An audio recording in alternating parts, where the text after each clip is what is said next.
మరో ప్రజా ప్రస్థానంలో భాగంగా పార్లపల్లికు షర్మిల చేరుకున్నారు. అక్కడి నుంచి మరిన్ని వివరాలు మా కరెస్పాండెంట్ శ్రీకాంత్ అందిస్తారు. Over to Srikanth.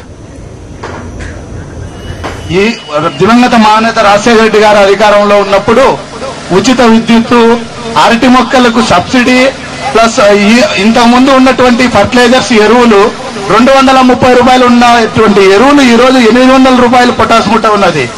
ఏ మాత్రం గిట్టుబాటు ధరలు లేక విపరీతమైనటువంటి వైరస్ వ్యాధులతోనూ తీవ్రమైనటువంటి అప్పుల పాలయ్యి ఏమి చేయాలో తోచకని పరిస్థితి ఈ రోజు నెలకొని ఉంది మాకు. దయచేసి ఈ కాంగ్రెస్ ప్రభుత్వం 3.5 సంవత్సరాల క్రితం ఉన్నటువంటి ప్రభుత్వం ఈ రోజు మొత్తం రాజశేఖర రెడ్డి గారి పథకాలన్నీ నీరు గార్చి ప్రతి ఒక్క రైతుకు ఇవ్వాల్సినటువంటి ప్రతి సబ్సిడీని నిలిపివేసి ఈ రోజు ప్రతి ఒక్క రైతు ఆత్మహత్యలు చేసుకునే విధమైనటువంటి ఈ ప్రభుత్వ కిరణ్ సర్కార్ కల్పిస్తా ఉన్నది. దయచేసి మన రైతుల అందరి కష్టాలు తీరాలంటే మన పులివిందుల పులిబిడ్డ వైఎస్ జగన్మోహన్ రెడ్డి గారు సీఎం అయితేనే ఈ రాష్ట్రం సుభిక్షంగా స్వర్ణాంధ్రప్రదేశ్ గా హరితాంధ్రప్రదేశ్ గా తీర్చిదిద్దబడుతుంది. దయచేసి ప్రజలారా, చంద్రబాబు నాయుడు గారు చేస్తున్నటువంటి పాదయాత్ర కేవలం రాజశేఖర రెడ్డి గారి పాదయాత్రకు పోటీ. దయచేసి పాదయాత్రలో చెప్పేటువంటి దొంగ మాటలు నమ్మవద్దని కోరుతున్నా. ప్రతి రైతు జగన్మోహన్ రెడ్డి గారి ప్రభుత్వాన్ని, జగన్మోహన్ రెడ్డి గారు సీఎం అయ్యే వరకు నిద్ర పోకూడదని నేను ఈ రోజు మనం చేసుకుంటా ఉన్నాను. దయచేసి ఈ పార్లపల్లె గ్రామానికి విచ్చేసిన మన షర్మిలమ్మకు ప్రతి ఒక్కరి తరఫున, పార్లపల్లె గ్రామం తరఫున స్వాగతం తెలుపుతూ ఈ పాదాభివందనాలు చేసుకుంటా ఉన్నాను. రాజశేఖర రెడ్డి గారు ఉన్నప్పుడు సాచురేషన్ పద్ధతిలో డ్రిప్ ఇరిగేషన్ కు పూర్తిగా ఎవరు అడిగితే వాళ్లకు పూర్తిగా ఇచ్చేవారు కదన్నా. 90% సబ్సిడీ మేడం. అరటి మొక్కలకు సబ్సిడీ వచ్చేది. ఈ రోజు మొక్కల సబ్సిడీ ఎత్తేసినారు. అరటి మొక్కకు సబ్సిడీతో పాటు ఎరువుల సబ్సిడీ కూడా వచ్చేది మేడం. ఎరువులు కూడా ఇచ్చేవాళ్ళు. ఎరువులు ఇవ్వలేదు.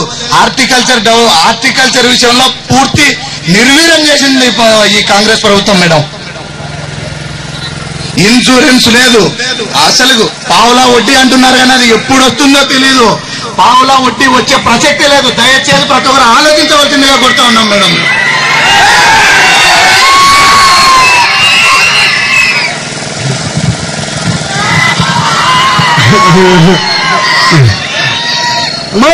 తండ్రి చనిపోయిన తనయుడు ఎవరు ఏ మినిస్టర్లు కానీ కాంట్రాక్టర్ కానీ చేయలేనంత పని, ఘనమైన పని గండికోటలో చేసేందుకు కొనబడిన దానికి శాయశక్తిగా కృషి చేసేందుకు జగన్మోహన్ రెడ్డి గారు ముందుకు వస్తున్నారు. ఆయన వాకుర్రని కారణంతో అధిశాల వరకు అసూయపడి ఆయనకు సలహా ఇవ్వకుండా, అపార్ట్మెంట్ ఇవ్వకుండా మిగతా చిరంజీవికి అపార్ట్మెంట్ ఇచ్చి అవినీతి అధిశాల వర్గంలో వారికి అవినీతి పని చేశారు. కాబట్టి జగన్ గెలిపించి ఓటు వేయించి మన ధర్మాన్ని కాపాడి ధర్మాన్ని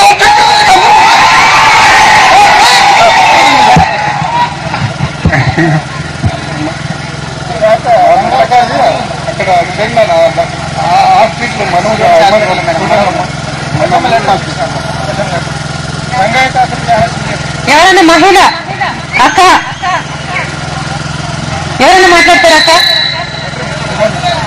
మీ ఇంట్లో సమస్యలు, మీ గ్యాస్ అయితేనేమి, మీ కరెంట్ అయితేనేమి, పెరిగిన ఛార్జీలు అయితేనేమి, ఈ సమస్యలు ఈ ఊరికి సంబంధించిన ఒకరు ఇంకా మాట్లాడతారా?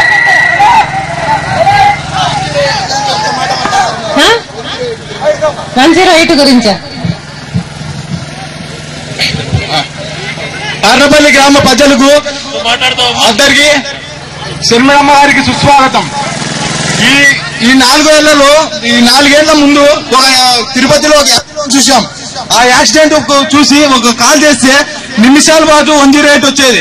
ఇప్పుడు 4 నెలల క్రితం కర్నూలులో ఒకటి రోడ్ల హైవేలో ఒక యాక్సిడెంట్ జరిగింది. అది ఫోన్ చేస్తే డీజిల్ అయిపోయింది, అదే అయిపోయింది అని చెప్తున్నారు. అదే కారణంగా ఇప్పుడు ఈ ప్రభుత్వము పరిపాలించేది 4 ఏళ్ల క్రితం ఒకటే ప్రభుత్వము, 4 నెలల క్రితం ఒకటే ప్రభుత్వం.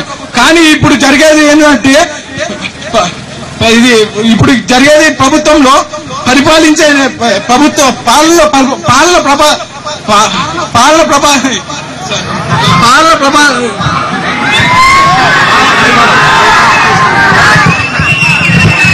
ఇంతకుముందు నిమిషాలు విన్న 108 వచ్చేది, ఇప్పుడు రావట్లేదు. అవును అవునన్నా.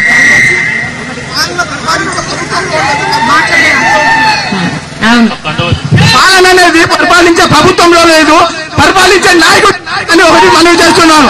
అది ఆ పరిపాలించే నాయకుడు మన కోసం ఎవరు రావాలంటే ఒకటి జగన్మోహన్ రెడ్డి గారే అవుతాడు. కాబట్టి ప్రజలారా ఒకటి ఆలోచించండి. మనం ఒకటి ఏమంటే ఇప్పుడు మనం గెలిపించుకోవాల్సింది జగన్మోహన్ రెడ్డి గారిని.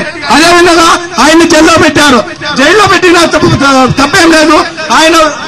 ఆయన కూతురు గారు రాజశేఖర రెడ్డి గారు కూతురు గారు షర్మిల ఆయన ఈ పాదయాత్రతో సక్సెస్ అయ్యి మన అన్ని సమకూరుస్తారని తెలియజేస్తున్నాం. ఏం పేరమ్మా? పాయసమ్మా. ఏం పేరు? ఈ ఊరు సమస్యల గురించి మాట్లాడతావు?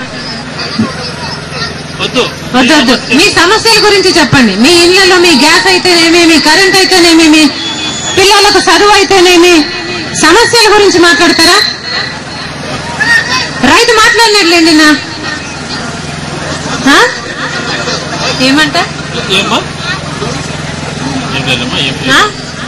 ఉండు ఉండు, ఏమన్నా ఏం మాట్లాడతావు? రైతేనా నువ్వు?